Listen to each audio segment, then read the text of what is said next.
మాసం వస్తే ఏకంగా మసీదులకి రంగులు వేసేదాన్ని కూడా డబ్బులు ఆనాడు మన ప్రభుత్వం ఇచ్చింది. ఇమాం మౌజములకి గౌరవ వేతనం కూడా అందజేసిన ప్రభుత్వం తెలుగుదేశం ప్రభుత్వం. దుల్హం పథకం ద్వారా కూడా అనేక నిధులు అందించింది తెలుగుదేశం భారతీయ జనతా పార్టీ ప్రభుత్వం. ఇప్పుడు జగన్ అనే వ్యక్తి ముఖ్యమంత్రి అయిన తర్వాత ఎప్పుడు లేని విధంగా మైనారిటీల పైన దాడులు పెరిగినాయి. మనందరం చూసాం. ఏకంగా వీడియో తీసి అబ్దుల్ సలాం అనే వ్యక్తి ఆయన కుటుంబ సభ్యులు మొత్తం ఎలా ఆత్మహత్య చేసుకున్నారు. పలమనేరు నియోజకవర్గంలో మిస్బానా చెల్లి బాగా చదువుతుందని వైకాపా నాయకులు ఆమెకి టీసీ ఇప్పించి పంపించారు. అది తట్టుకోలేక మిస్బా ఎలా ఆత్మహత్య చేసుకుందో మనందరం చూసాం. నర్సరావుపేట నియోజకవర్గంలో ఇబ్రాహీం అనే వ్యక్తి ఏకంగా అక్కడ ఉన్న మైనార్టీ భూముల గురించి పోరాడారు. మైనార్టీ సోదరులుగా అండగా నిలబడ్డారు. అది ఓర్చుకోలేక అక్కడ ఉన్న వైకాపా ఎమ్మెల్యే నడి వీధిలో ఎలా చంపేశారో మనందరం చూసాం. అందుకే మైనార్టీ సోదరులు తెలుపుతున్నా, దయచేసి జగన్ చెప్పే మాయ మాటలు నమ్మద్దండి. నాడు నేడు ఎప్పుడు మైనార్టీ సోదరుల అభివృద్ధికి నిలబడింది తెలుగుదేశం పార్టీ. అంతేకాదు ఆంధ్ర రాష్ట్ర చరిత్రలో ఎప్పుడు లేని విధంగా 3 మైనారిటీల్ని రాజ్యసభ కూడా పంపించిన ఘనత ఈ పసుపు పార్టీకి చెందుతుందని ఈ సభాముఖంగా నేను తెలుపుతున్నాను.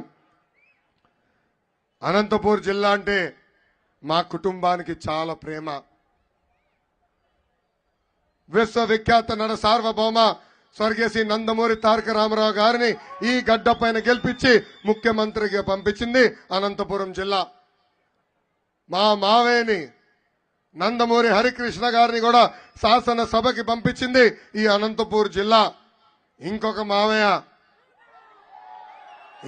మావయ్య మీ అందరి బాలయ్య, నా ఒక్కడికే ముద్దుల మావయ్య. ఆ ముద్దుల మావయ్య గారిని కూడా 2 సార్లు ఆశీర్వదించి దీవించి శాసనసభకి పంపించింది ఈ అనంతపురం గడ్డ. అందుకే 2014 నుంచి 2019 వరకు రెట్టింపు ప్రేమతో నియోజకవర్గ జిల్లాని అభివృద్ధి చేశాం. ఎవరు ఊహించిన విధంగా కరూరు జిల్లాకి కార్లు పండే పరిశ్రమల్ని ఆనాడు తీసుకొచ్చాం. ఒక కియా వల్ల ఈ రోజు 50,000 మందికి ఉద్యోగాలు వచ్చే పరిస్థితి మనందరం చూసాం.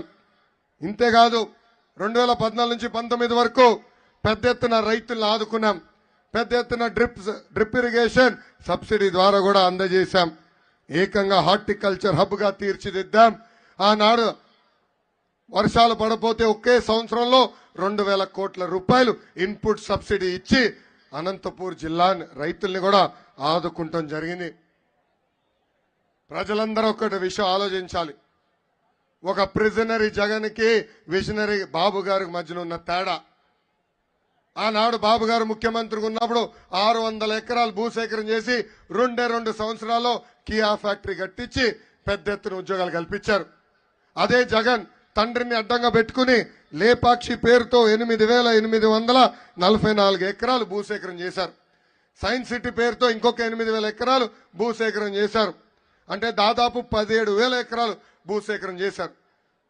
అవన్నీ ఈరోజు వాళ్ళ సొంత మిత్రుల కంపెనీలో ఉన్నాయి ఆ భూములు. ఈ సభాముఖంగా అనంతపూర్ ప్రజలు అడుగుతున్నా, ఒక్క పరిశ్రమనా ఆ భూమిలో పెట్టారా? ఒక్కరికైనా ఉపాధి కల్పించారా? లేదు. అందుకే ఈ సభాముఖంగా ఉమ్మడి అనంతపూర్ జిల్లా ప్రజలు నేను హామీ ఇస్తున్నా, మన ప్రభుత్వం ఏర్పడిన వెంటనే ఆ భూములు వెనక్కి తీసుకుంటాం. స్థానికులకి పెద్ద ఎత్తున ఉద్యోగాలు ఉపాధి కల్పించే బాధ్యత మన ప్రభుత్వం తీసుకుంటుంది. ఇంకా మన అనంతపురం పట్టణానికి వచ్చినప్పుడు విద్యావంతులు పుట్టిన నేల ఈ అనంతపురం పట్టణం. అనంతపురం పట్టణం ప్రజలకి రాజకీయ చైతన్యం ఎక్కువ. 2014 నుంచి 2019 వరకు ప్రభాకర్ చౌదరి గారి నాయకత్వంలో 1,500 కోట్ల రూపాయలు ఖర్చు పెట్టి నియోజకవర్గాన్ని పెద్ద ఎత్తున అభివృద్ధి చేశాం. సీసీ రోడ్లు కానీ, బీటీ రోడ్లు కానీ, బ్రిడ్జ్లు కానీ, పంచాయతీ అంగన్వాడీ భవనాలు కానీ, తాగునీటి పథకాలు కానీ ఇవన్నీ అందజేసింది తెలుగుదేశం పార్టీ. అంతెందుకు అన్నగారి ప్రోత్సాహంతో 6,000 టిట్కో ఇల్లు కూడా పనులు ప్రారంభించిన పార్టీ తెలుగుదేశం పార్టీ. మిగిలిన 10% పనులు పూర్తి చేయలేని దద్దమ్మ ప్రభుత్వం ఈ సైకో జగన్ ప్రభుత్వం. అనంతపురం పట్టణానికి ఏకంగా 91 కోట్ల రూపాయలతో పైప్ లైన్లు ఏర్పాటు చేశాం. 11 రిజర్వాయర్లు ఏర్పాటు చేశాం. తాగునీరుకి శాశ్వతమైన పరిష్కారం అందజేశాం. ఈ ప్రభుత్వం కనీసం ఆ పైప్ లైన్లు వాడుకునే పరిస్థితి లేకుండా పోయింది. స్టేడియంని అభివృద్ధి చేశాం. సూపర్ స్పెషాలిటీ హాస్పిటల్కి కూడా ఆనాడు కడతం జరిగింది. కనీసం డాక్టర్ని కూడా ఇవ్వలేని పరిస్థితిలో ఈరోజు ఈ ప్రభుత్వం ఉంది. ఇక్కడ ఒక శాసనసభ్యుడు ఉన్నాడు, అనంత వెంకట రామిరెడ్డి గారు. ఆయన పెద్ద ఎత్తున అవినీతి ఈరోజు చేస్తున్నారు. ఒక చేతగాని కమిషన్ ఎమ్మెల్యే ఆయన, మీరందరూ చెప్పారు 9 నంబర్స్ ఎమ్మెల్యే. ఏంటది 9 నంబర్స్ ఎమ్మెల్యే? ఎవరిని వెళ్తే హడావుడిగా ఫోన్ కొడతాడు. అక్కడ ఎవడున్నాడో దేవుడికే తెలియాలా. అదే 9 కొడతాడు.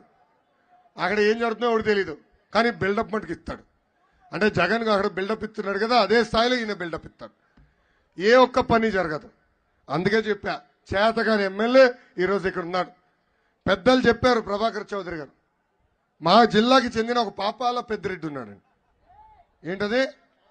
గట్టిగా చెప్పండి. పాపాల పెద్దిరెడ్డి చిత్తూరు జిల్లాని అడ్డగోలుగా దోచేశాడు తల్లి. ఎక్కడ పేదోళ్ళ భూమి దొరికితే ఆ భూమిని కొట్టేస్తాడు, దొంగ పత్రాలు సృష్టిస్తాడు. మీ తరపున ఎవరినో పోరాడితే వాళ్ళపైన రౌడీ షీటర్లో పెడతాడు. ఇప్పుడు అక్కడ దొబ్బిన డబ్బులు సరిపోలేదు తల్లి, ఇప్పుడు అనంతపూర్ జిల్లా మీద పడ్డాడు. ఆ పాపాల పెద్దిరెడ్డి వస్తే తరిమి కొట్టాల్సిన బాధ్యత అనంతపూర్ ప్రజలపైన ఉందని ఈ సభాముఖం తెలుతున్నా. ఏం బాబు పౌరుషం లేదా? ఆనాడు అన్న ఎన్టీఆర్ ని బర్తరఫ్ చేస్తే ఉద్యమం ప్రారంభమైన గడ్డ ఈ అనంతపురం గడ్డ. అది స్ఫూర్తిగా తీసుకుని ఈ పాపాల పెద్దిరెడ్డి మన జిల్లాలో అడుగు పెడితే కాలు ఎరగొట్టండి అనంతపూర్ ప్రజలకి నేను ఈ సభాముఖంగా పిలిపిస్తున్నా. పొరపాటున అతను రాణిస్తే చిత్తూరు జిల్లాని దోచేసినట్టు ఈ అనంతపూర్ జిల్లాని కూడా దొబ్బేసి పోతాడు ఈ పాపాల పెద్దిరెడ్డి. మన ఇంటిపైన చిప్ప కూడా మిగలబెట్టాడు ఈ పాపాల పెద్దిరెడ్డిని ఈ సభాముఖంగా తెలుపుకుంటున్నా. అందుకే ప్రజలందరికీ మళ్ళీ పిలిపిస్తున్నా, ఈ సభాముఖంగా పిలిపిస్తున్నా, తెలుగుదేశం జనసేన పార్టీ అభ్యర్థిని పెద్ద మెజార్టీ దగ్గర గెలిపించండి. తప్పనిసరిగా మన ప్రభుత్వం ఏర్పడిన వెంటనే ఔటర్ రింగ్ రోడ్ పూర్తి చేసే బాధ్యత మేము తీసుకుంటాం. అనంతపురం పట్టణంలో భూగర్భ డ్రైనేజ్ పూర్తి చేస్తాం. యుద్ధ ప్రాతిపదికంగా మన ప్రభుత్వం ఏర్పడిన మొదటి 100 రోజుల్లో టిట్కో ఇల్లు పనులు పూర్తి చేసి మీకు అందజేస్తాం. ఇంకా డంపింగ్ యార్డ్ గురించి కూడా తమ్ముడు చెప్పారు. తమ్ముడు, నేను పాదయాత్రలోనే హామీ ఇచ్చా, ఆ డంపింగ్ యార్డ్ అక్కడి నుంచి తరలించి మోడర్న్ డంపింగ్ యార్డ్ తీసుకొచ్చే బాధ్యత నేను తీసుకుంటానని ఈ సభాముఖంగా నేను హామీ ఇస్తున్నా.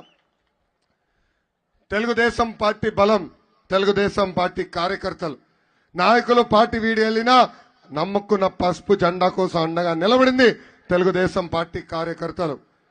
వైకాపా నాయకులకి కార్యకర్తలకి boom boom president medal Andhra gold కావాలి, కానీ మనకు ఒక్క పిలుపు, రా కదలే రా అంటే పరిగెత్తుకుంటూ వెళ్తాం.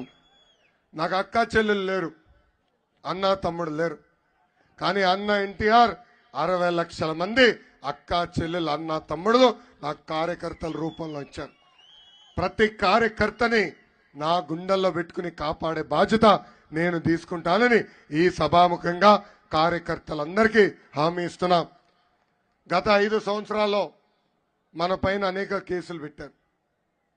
నా పైన కూడా 22 కేసులు పెట్టారు. నా పైన అటెంప్ట్ మర్డర్ కేసు పెట్టారు. నా పైన ఏకంగా SC ST కేసు కూడా పెట్టారు. కానీ ఆనాడే జగన్ చెప్పా, ఈ లోకేష్ తగ్గేదే లేదు. 53 రోజులు చేయని తప్పుకి చంద్రబాబు నాయుడు గారిని జైల్లో బంధించారు. ఏకంగా రాజమండ్రి జైలుని కూడా అభివృద్ధి చేసిన వ్యక్తి చంద్రబాబు నాయుడు గారు. అక్కడ మొదటిసారి నేను ఆయన కలిసేదానికి వెళ్ళినప్పుడు ఆ శిలాఫలకం చూసి చాలా బాధపడ్డా. ఏం చేయని వ్యక్తిని ఏకంగా ఈరోజు జైలుకి పంపించారని.